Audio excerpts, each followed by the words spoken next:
Voilà comment ça se passe avec l'application scanner des tickets de caisse. Alors je scanne les tickets de caisse parce que pour moi c'est comme des tirages de cartes en fait. Je me base sur l'heure, les minutes, les secondes, le numéro d'autorisation pour les tickets de carte bleue et mon numéro de carte, les 4 derniers chiffres de mon numéro de carte et le prix. Donc là je vais scanner une dizaine de tickets de caisse. Alors ce que j'ai fait, j'ai plaqué sur la porte du scanner, j'ai scotché une feuille A4 imprimée en bleu. Ça me permet de scanner la page complète et ensuite avec mon logiciel, il reconnaît le bleu, il va découper le scan en prenant que le ticket de caisse. Ça fait un gain de temps. À l'époque, au début, je sélectionnais à chaque fois la taille du ticket de caisse. Je faisais une prévisualisation du ticket de caisse. Ensuite, je sélectionnais autour du ticket de caisse la taille. Et ensuite, je scannais. Donc là, j'ai gagné beaucoup de temps en faisant ça, quoi. Donc là, je vais passer au scannage des tickets de caisse. Bon, ça va être un peu long, mais pas trop long. La vidéo, c'est une démonstration, hein. Prendre le temps. Vous pouvez sauter, faire avancer un petit peu la vidéo si vous n'avez pas la patience d'attendre. Alors là, je mets les tickets de caisse et je scanne. Alors voilà comment ça se passe. La procédure de scan.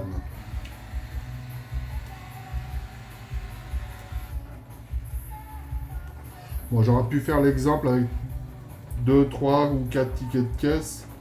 Mais comme là, j'ai une dizaine de tickets de caisse, je vais les faire d'un coup.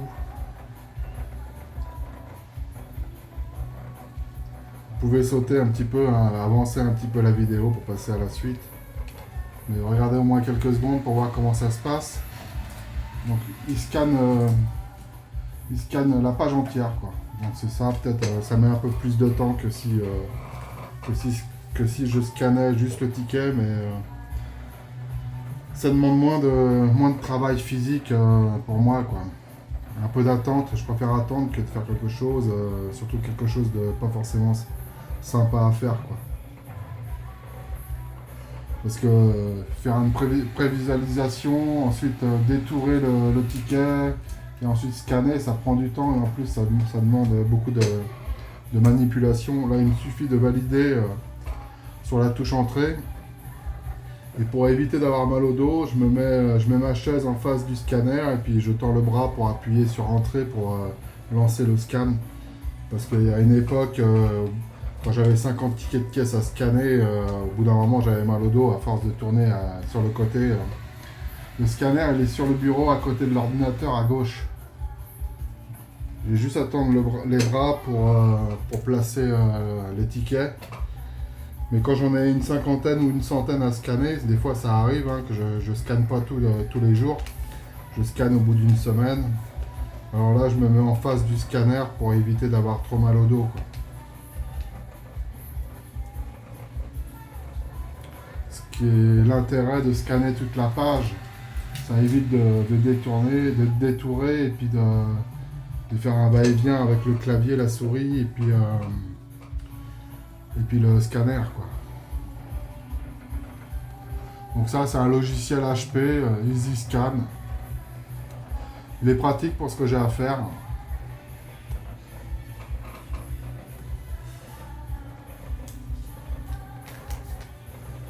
Et il reste encore quelques petits tickets de caisse à scanner.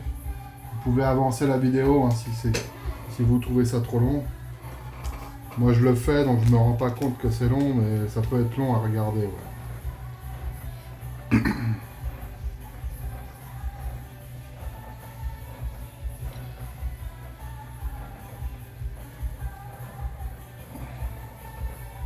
Donc la partie logicielle des scans, des tickets scannés, se trouve dans le logiciel Trouver Outils. C'est un logiciel que j'ai développé pour mes besoins professionnels et personnels.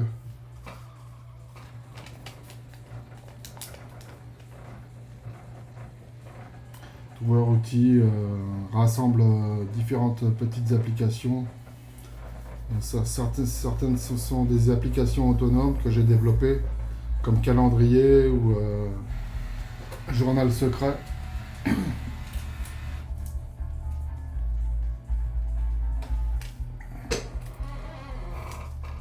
En fait, je suis un spiritualiste et je développe des outils pour travailler dans la spiritualité, en fait.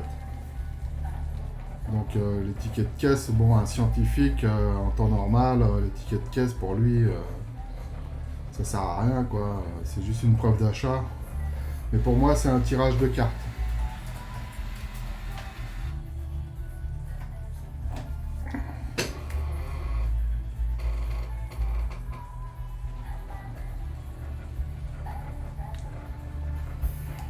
Par exemple, le ticket que j'ai sous la main, là, sous les yeux, il est à 22h34, 24. 22h34 minutes, 24 secondes. Alors le 22, c'est le chemin, c'est la reine de carreau. Le 34, c'est le poisson, c'est le roi de carreau. Et le 24, c'est le cœur. Donc il y a de l'amour entre la reine de carreau et le roi de carreau. Voilà ce que me dit ce ticket de caisse.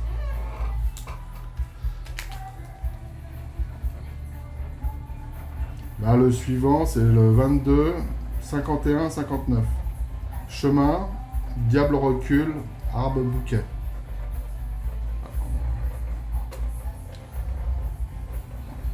Alors, c'est vrai que c'est assez rare que j'arrive pas à comprendre un ticket de caisse. À chaque fois, je le comprends. Après, c'est une question d'entendement, en fait. Hein. Quand on connaît le langage, c'est comme le chinois, quoi. Quand je vois des symboles chinois, je comprends rien. Pour moi, ça veut rien dire, quelque part. Mais en fait, pour les Chinois, c'est un langage, hein, ça veut dire quelque chose. Bah, les tickets de caisse, c'est la même chose. Pour vous, ça peut ne rien vouloir dire, mais pour moi, ça veut dire quelque chose. C'est un langage. Il n'y a pas de hasard. Le hasard n'existe pas.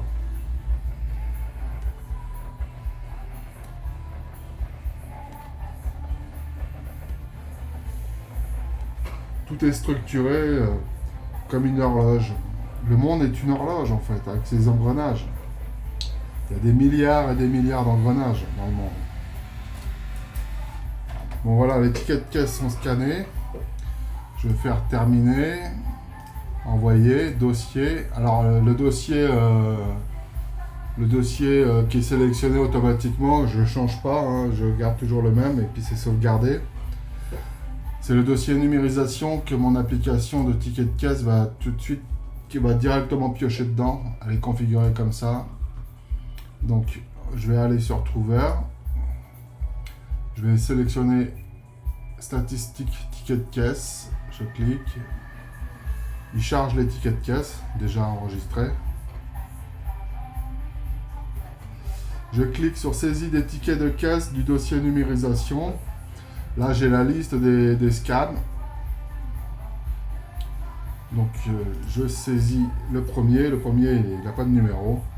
Donc là, je saisis, là, c'est le 19-10. 17h16. Là, il n'y a pas de seconde. 2 euros. Alors, le numéro, je vais noter quel numéro, ticket 00132. Voilà. Là, c'est le ticket de carte, 17h17, 05, 2 euros. Alors, je mets le numéro de ma carte et le numéro d'autorisation.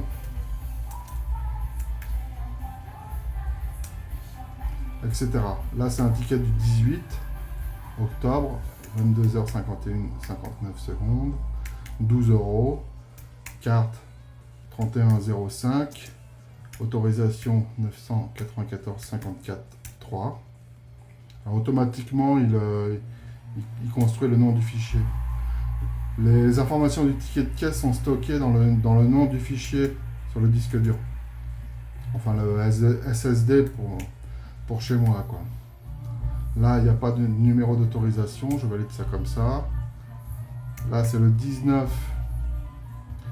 Alors, 17h12, 55 minutes, 3 euros. 73 06, ça c'est ma carte. C'est moi qui ai payé là. Voilà, je valide. Là c'est pour le 18. Alors 18h23. Donc quand je note les heures, en fait ça passe directement à la cellule suivante une fois que j'ai noté les deux chiffres de l'heure.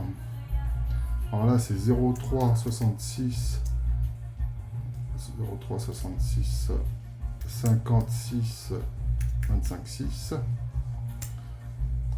Là je fais deux tabulations, 18-10, et ensuite je note l'heure. L'heure, quand je note 26, ça passe à la cellule suivante, 36-13, là ça passe pas, ah non, là c'est pas ça qu'il faut mettre. Il faut mettre le prix, voilà, 6 €, 36-13, 93, 56, 32, 18, 20, 11, 45, 3, 08, 69, 63, 42, 58, etc. etc. Donc c'est assez rapide, hein. Avant je mettais plus de temps, hein. Je notais directement les informations dans le nom du fichier pendant le scan. Et je faisais des flèches gauche et des flèches droite pour me déplacer dans le nom du fichier. C'était à moitié galère, quoi. Là je passe moins de temps et c'est plus simple, ça me prend moins la tête. Donc là N8B GKR,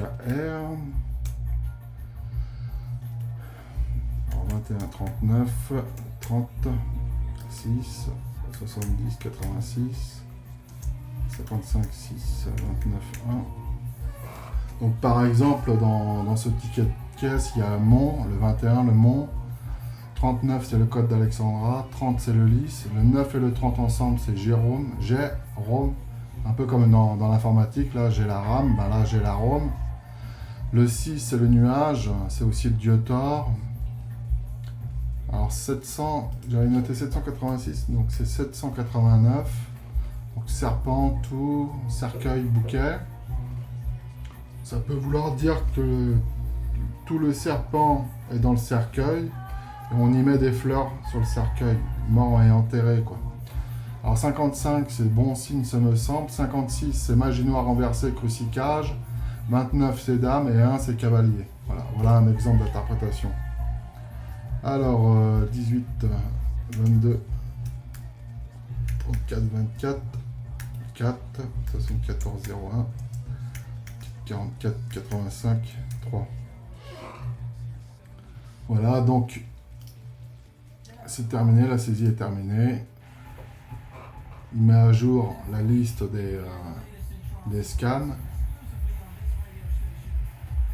Alors là, j'ai les graphes période des tickets de caisse. Donc ici, c'est classé selon la date du ticket de caisse. Alors ça ressemble à ça. Ça, c'est les tickets de caisse qui ont été faits aujourd'hui. Ça. Je peux cliquer là-dessus, j'ai le ticket de caisse directement. J'ai l'heure aussi des scans, je fais attention à ça. Alors l'heure qui est notée là, l'heure de création et date et heure de modification, c'est l'heure courante quand je valide la saisie. Parce qu'en fait, quand je scanne et que j'exporte les tickets scannés, ils ont quasiment tous la même heure. Parce qu'en l'espace de moins d'une seconde, tous les fichiers sont sauvegardés. Donc c'est pas intéressant. Donc là, l'heure qui est notée, c'est l'heure de la saisie. Quand je valide, la saisie, c'est l'heure qui est notée. Donc je prends en compte les heures de création et les heures de modification, c'est les mêmes, hein. Elles sont identiques à ce niveau-là depuis que j'ai développé ce truc-là. Je fais des liens entre les deux, quoi, entre l'heure du ticket de caisse et l'heure de création du fichier de la saisie, en fait, de la saisie du ticket de caisse. Et parfois, ça se complète. Par exemple, on pourrait voir, par exemple, 13h57, là 13h57, et là 15h37. Donc 57 c'est l'arbre serpent Et 37, c'est la barque sacrée de Ré. Elle est censée repousser le mal absolu dans le néant. L'arbre serpent, c'est l'arbre de la connaissance du bien et du mal. C'est là où il y a le serpent apophis, le mal absolu. Et là, on a la barque sacrée de Ré qui est juste en correspondance dans les minutes. Donc ça veut dire que le serpent a été éjecté, il a été repoussé dans le néant. Comme quoi, quand on parle de hasard, la meilleure minute qui pouvait se présenter dans l'heure de ce ticket de caisse avec 57 en minutes, c'était 37 minutes. Il n'y a pas mieux, quoi. Comme quoi, il n'y a pas de hasard. Et autrement, il y a aussi l'affichage par rapport au jour de scan. Parce que des fois, je scanne des tickets de caisse qui sont de hier ou avant-hier. Donc là, j'ai tous les tickets que j'ai scannés aujourd'hui. Donc il y a du 18 et du 19 octobre. Je suis parti en vacances une semaine. Et j'ai fait la saisie des tickets de caisse de cette semaine. Parce que je récupère des tickets de carte de crédit, des tickets de caisse, de carte. Dans un bar, un pote à moi qui est patron de bar, il me met les tickets de caisse des cartes des clients qui veulent pas de leurs tickets. Au lieu de les jeter, il me les donne, il les met de côté. Et comme ce bar il est super important pour moi, parce que c'est là que je vais retrouver Alexandra, elle va revenir dans ce bar-là pour me demander un jour ou l'autre. Moi je prévois l'année prochaine. Et c'est pour observer la magie qui se passe dans ce bar. Et c'est de la bonne magie, hein. J'ai vraiment des bons tickets de caisse. Et là, le 18, mardi 18, j'ai décidé de scanner tous les tickets de caisse de la semaine du bar. Et ça en fait 130, quoi. J'ai fait 130 scans le mardi 18. Voilà. Donc ce que je peux faire, par exemple, c'est aller voir en 2020, le mois de juin, le jour de mon anniversaire, le 23 juin. Alors, le mois de juin, ouais, le 23 juin, j'ai eu ces tickets de caisse-là. Voilà. Donc, c'est super intéressant de pouvoir voir les tickets de caisse. Moi, et ces tickets de caisse-là, je ne suis pas venu là par hasard. Ils sont super importants. Je ne ferai pas l'interprétation des tickets, mais ils sont super importants. Je peux aller où je veux, quoi. Je peux aller en 2023 et voir par exemple le 23 juin, le jour de mon anniversaire, le 23 juin, il y a eu tout ça comme ticket de caisse. Voilà. Bon, moi je pense que la présentation est terminée. Je peux lancer les calculs aussi. Il y a une top. Il y a le top, c'est les heures qui ressortent le plus. Alors c'est un nom, il compte le nombre d'heures qui ressortent plusieurs fois. Il compte le nombre de minutes, il compte le nombre de secondes, et ensuite il crée une heure. 16 heures, c'est la plupart des tickets de caisse, ils ont été faits à 16 heures, c'est le plus. Les minutes, c'est plutôt 36, bon c'est la croix, hein. Et 6,36, ça veut dire crucificage, ça dissout le mal. Et le 16, c'est la chouette ou l'étoile, ça veut dire c'est chaud, ils peuvent rien faire. Voilà. Bon, j'ai fait aussi le calendrier qui me permet de voir un petit peu les dictons, les saints, d'étudier aussi le numéro des jours, 292, 073. Alors dame, trèfle, 29, 2. Et tout, barque sacrée dorée, 073. Donc ça me permet d'étudier les jours, les saints et tout ça, quoi. Et puis j'ai le journal secret, c'est là où je prends des notes. Là j'ai 2193 notes. Alors par exemple la dernière note c'est celle-là. Je mets des notes ou je note aussi ce que je publie sur Usenet. Voilà. Voilà.